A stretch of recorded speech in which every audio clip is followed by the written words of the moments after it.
This is the Andrew Lake Podcast, and in this episode, we're talking about how to get struck by lightning.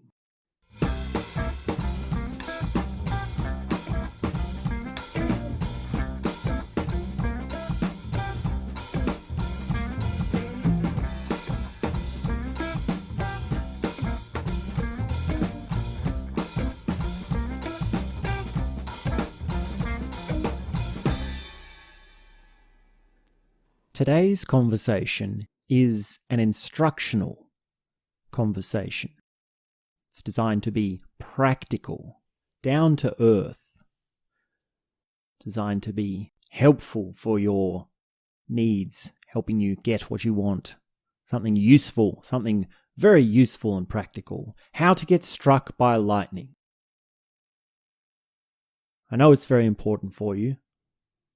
I know you've been searching everywhere on the internet, through books, through studies, through talks, on the exact methodology that you need. Well, here it is, ladies and gentlemen. How to get struck by lightning. Let's think about this for a second. What do we need? What is important? What are the essential ingredients for getting struck by lightning? Well, where is lightning? Usually, normally.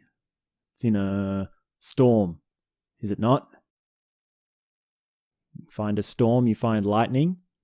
Yes. So we need a storm. Usually rain, thunderclouds, certain change in air pressure and air temperature go with it. So we need certain time of year, certain air pressure, certain weather, certain thunderclouds, certain processes, and we'll have ourselves a thunderstorm. So we also need to make sure we stand inside the thunderstorm. So when we find this thunderstorm is coming and we hear that thunder, we need to go towards it. Most people try and get inside when they hear a thunderstorm because they know it's going to rain. We're actually going to do the opposite. We're going to do outside. So we're doing the opposite of what most people do. We're also going towards it. Now, lightning, I believe it strikes on the highest point, or like there's a natural point in which it makes its connection to the ground. So we need to make sure we are one of the most prominent high up things for a little while, for a few miles around, in order to make sure that the lightning hits us and not, say, a telegraph pole or a lightning pole or a building or something else.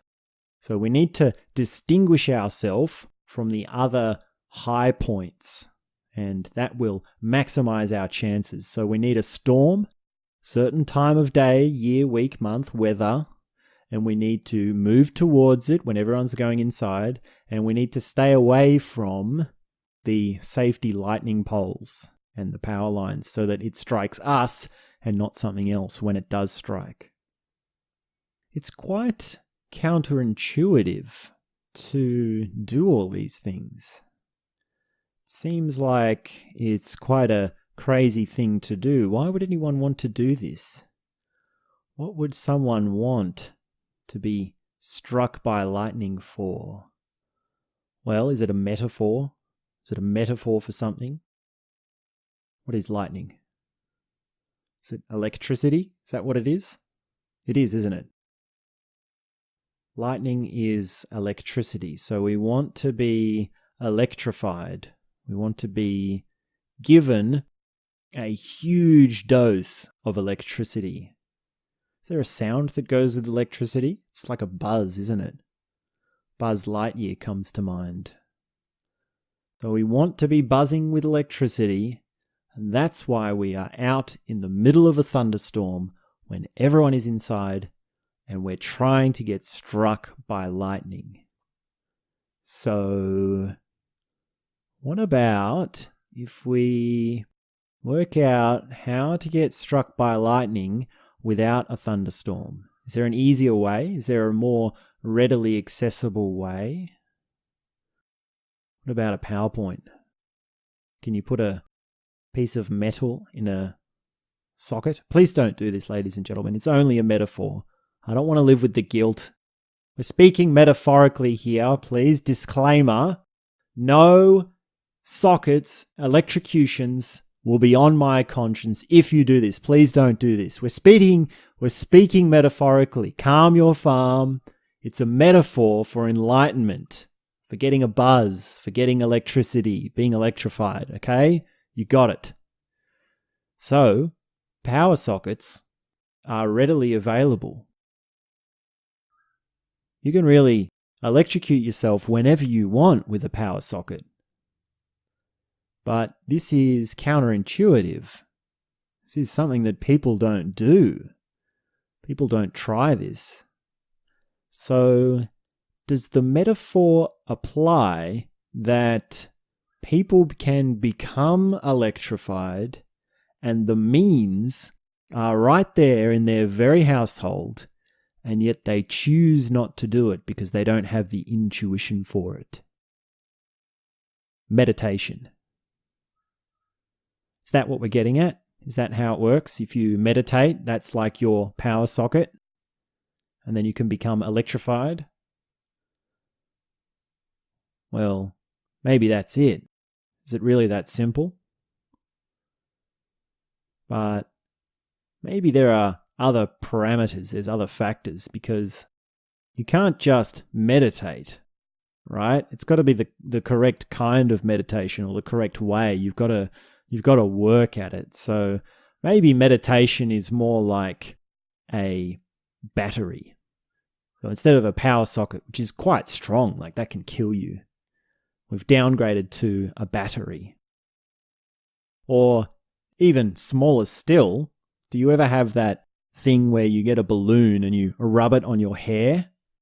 You rub it and you rub it and you rub it, and then your hair is sticking to it, and you move the balloon away and your little strands of hair are spoking up. So that's what? Static electricity.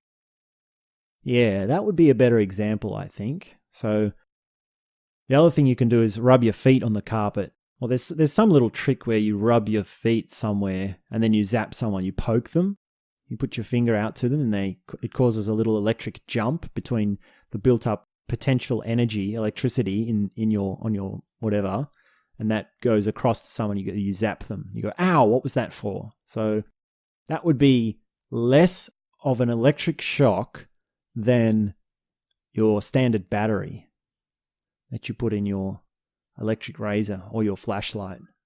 So we've downgraded from lightning to the power socket to the battery to just the electric shock from the carpet rubbing and the balloon on the hair.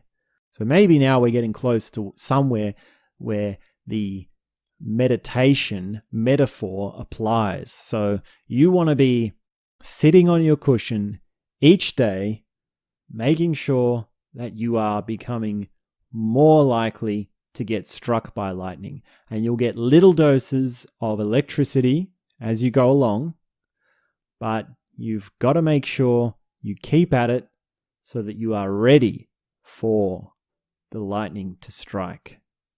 You've got to be in the right place. It's got to be the right time.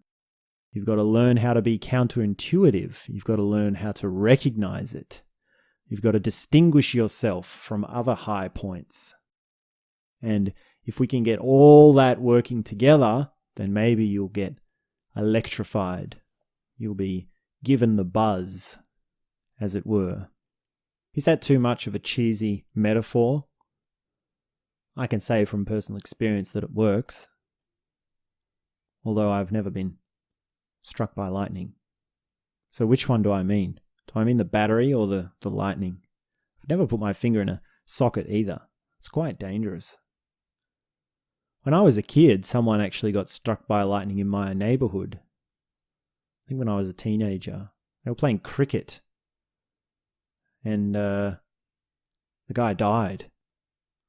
So, big disclaimer, please do not become enlightened. I mean, please do not get struck by lightning.